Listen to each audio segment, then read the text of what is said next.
Welcome, ladies and gentlemen, to the second game in the grand finals of the Coronation Cup here between Splay Buzzer and Food Please.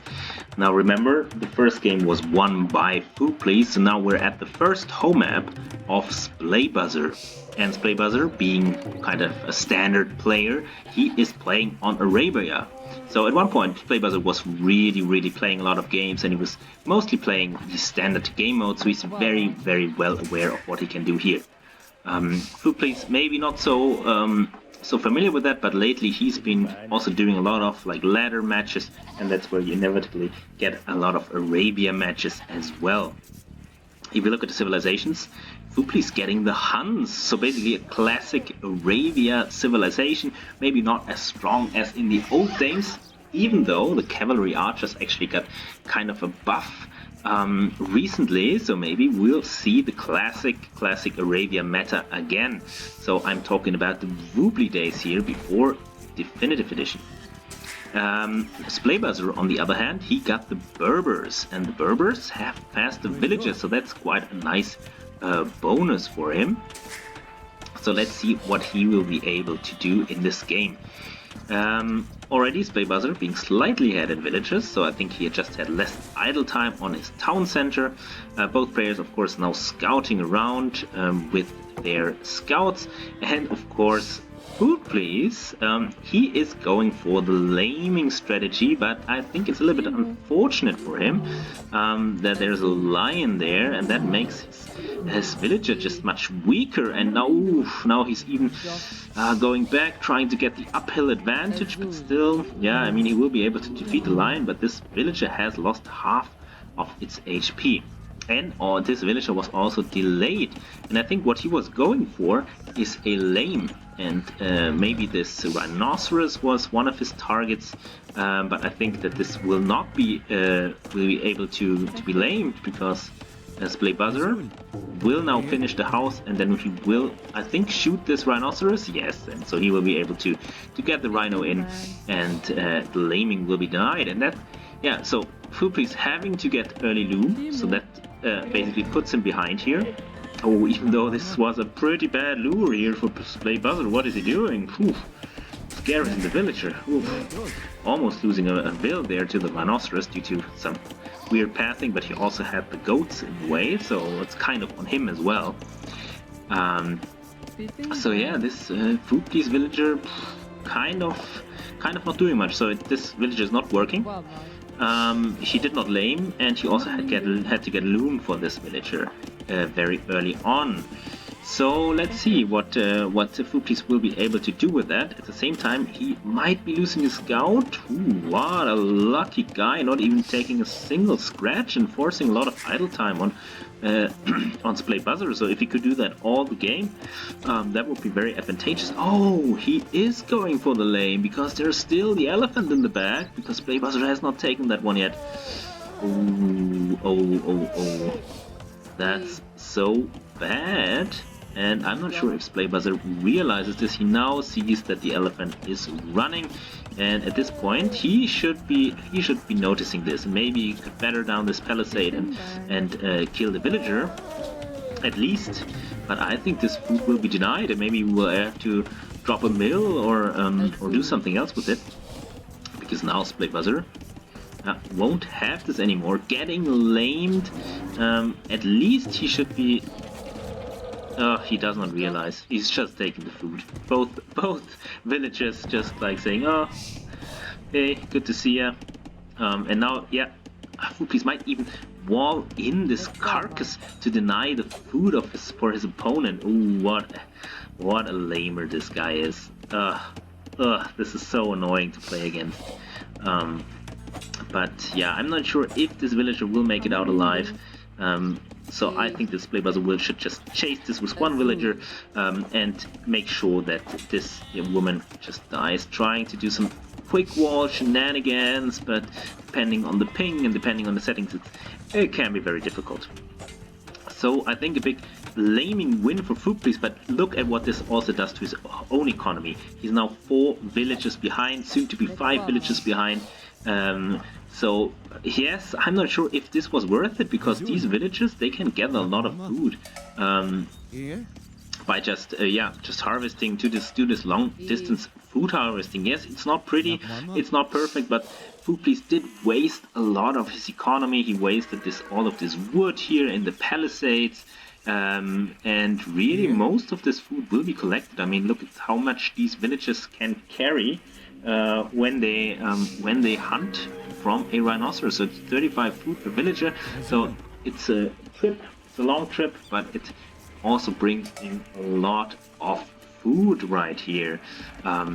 So let's see how this game will play out. And now, oh, I sense a douche coming in, a Hun douche.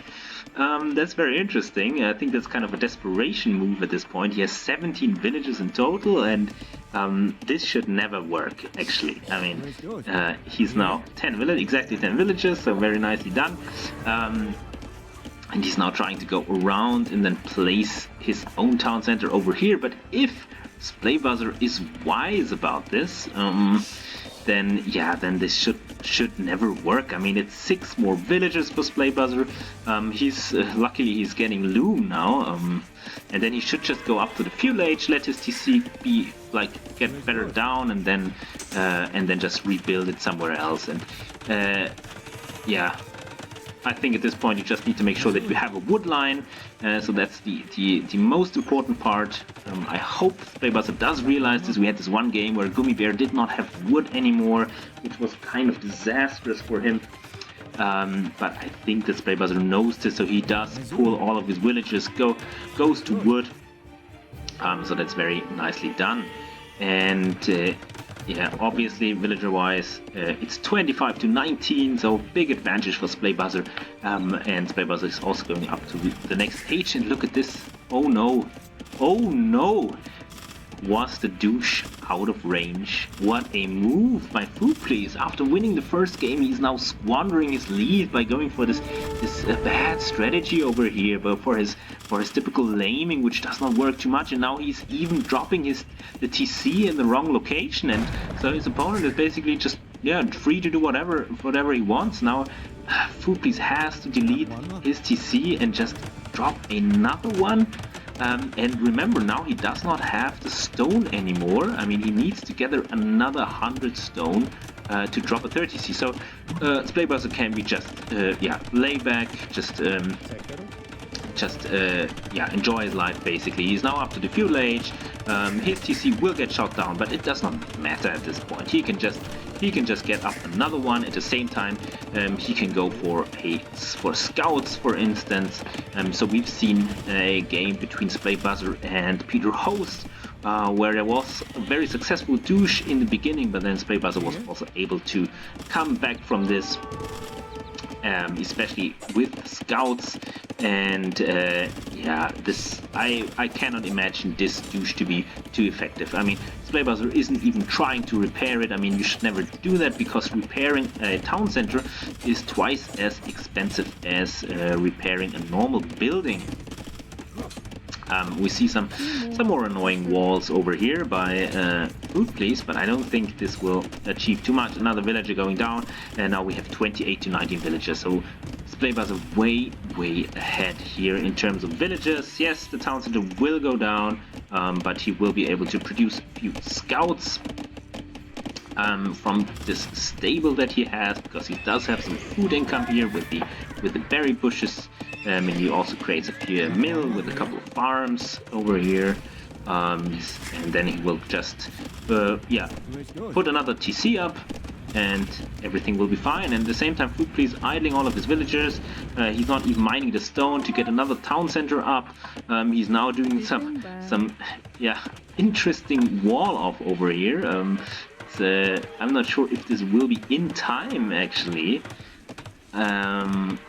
Let's see, the scouts are here, but the scouts are focusing on the berry villages, which I think makes sense. And I think that the wall is just way too big. And yeah, I think all of these villages might go down at some point if the scouts just like being microed correctly. This should be a no-brainer. Now, Food Please being able to take all of the farms of Splay Buzzer, so that's something you should do. You should delete the farms because it takes a while until your town center is down, so you should delete it at the same time.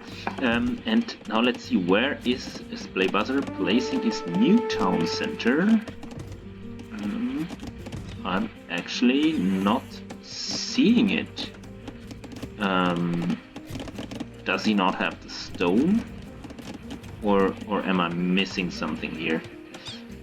Okay, so Splay Buzzer trying to throw this game by placing a tower instead of a town center. I'm surprised, and he's also not taking any stone. So he's basically saying, well, I don't need any more villagers than what I have. I only need my 28 against your 19, which is fair. But now, yeah, look at this. He has this useless tower over here, but the villagers are already gone, and the scouts are not doing much. What is Splay Buzzer doing? And now he needs to get the stone, and that's so bad. I mean, what Splay Buzzer? I mean, you were way ahead, and now you're just like throwing it away again, and you cannot do that in a grand final. What is this play? At least he gets rid of the scout, and now with the scouts he can start to raid around here. I mean, you must notice that there are like farmers over here. So instead of wasting your time in the back, why not just go attack where you know that the villagers are? I mean, you know that your opponent is now here, and your opponent has a nice farming eco, your opponent is producing villages, and you are not doing any of that. You are, yeah, you have to first mine your stone to get your town center up. I think he finally has enough. Where is the town center coming up? Is it coming up? He's not coming, it's not coming up. He now has enough, I think. And that gives his opponent time to really come back into this game. And yeah, Food Please does not need to redouche because his opponent is not doing anything. He's just wasting time and wasting his opportunity in this game. Now finally he's dropping a town center foundation over here. But the scouts don't do much. He's not producing villagers. And yeah, look at this. Food Please now 25 to 28 villagers. So Food Please now suddenly back in the game without any reason. There should not be a reason for Food Please to be back in the game. I mean, the scouts also not doing anything. Now finally he's starting to try to pick a few villagers. But not very successful with that. He does not. He lacks the punch kind of that he used to have. That's not the Splay Buzzer I know. He's seems kind of distracted now. Even losing a scout over here, maybe losing another scout. Maybe will he even pick one villager here with this amount of scouts? And we have some weak villagers in here. And what is Splay Buzzer doing? I mean, he's just like saying, okay, if I resign again, like the inverse 105. I mean, now finally he's picking two villagers here. Yes, so that's nicely done, but also losing two scouts. Finally having his town center up. And now it's 28 to 23 villagers. Splay Buzzer now having enough food to even go to the Castle Age, and I think that's exactly what he should do. He notices his opponent is still in Dark Age, so I think just go to the Castle Age and end this game right there, because your opponent won't resign until you put enough pressure on him. So yeah, so this game was basically already over, and then Splay Buzzer gave his opponent another chance, but I'm not sure if this chance will be enough in this case. And now Splay Buzzer finally producing more villagers and also going for the mining camp, so he really is now back in the game, back in the driving seat. He still has a few scouts here. He will be able to pick another villager, I guess, if he's realized that. And I think this villager might also get picked by these scouts if he does not run underneath the TC. So who is this guy? This is not the Splay Buzzer I know. This is not the Splay Buzzer I know. It's just some kind of Smurf. And now his opponent is going up to the next age. He's losing his scouts. He did not pick the weak villagers. And yeah, so I think it's still a very, very big lead for Splay Buzzer, but at the same time, he could have ended this game already. There could have been already an end to this game.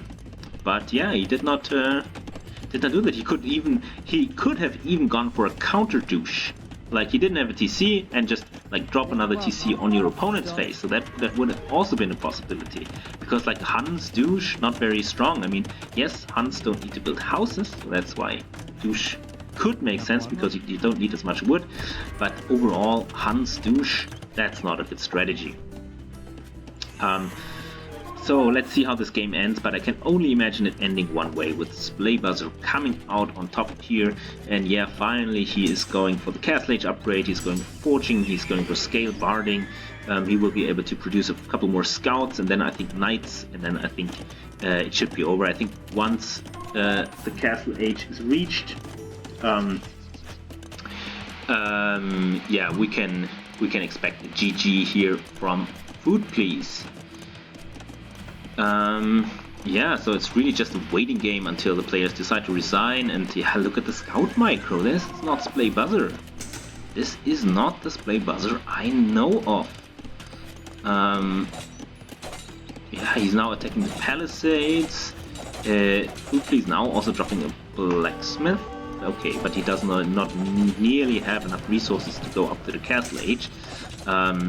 Even though he drops Blacksmith and a Market. Oh no, now he's only dropping the Market, and he's going for Barracks forward.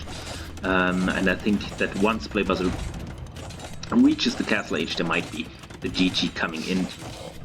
So let's see what's happening here. Some more panic walls in the back by Food Please. And it all came down basically. I think Food Please might think he lost because of his TC placement, but no, he really already lost with his very, with this laming attempt and falling behind by 5 villages in Dark Age already. I mean, that's just not good enough. Now a tower coming up, this will deny the wood line, and then Food Please does not have access to wood anymore. Now the first Knight is out. The Knight already has +1 defense, +1 attack, and I mean, if he just does not run underneath the TC, okay, in this case it actually works, but yeah, it's kind of very weird control in terms of the units that Splay Buzzer is showing us here. I mean, losing half of his HP on the Knight, but he will be able to pick another villager, and maybe even a third one, depending on how much damage these villagers are able to do. And now the tower is up, and yeah, I'm just waiting for it. I mean, Castle Age versus Feudal Age, 36 villagers against 24 villagers, and there the GG is called. And I don't think we need to talk too much about it. Food Please just trying to go for lame in this situation, and then losing so many villagers, and then also dropping the town center in the wrong place. There really was no chance for him, even though Splay Buzzer tried to give him like a chance, but still. So it's 1-1 right now, and I'm very excited to see where this series is going. Alrighty guys, my name is Peter Host, and see you soon.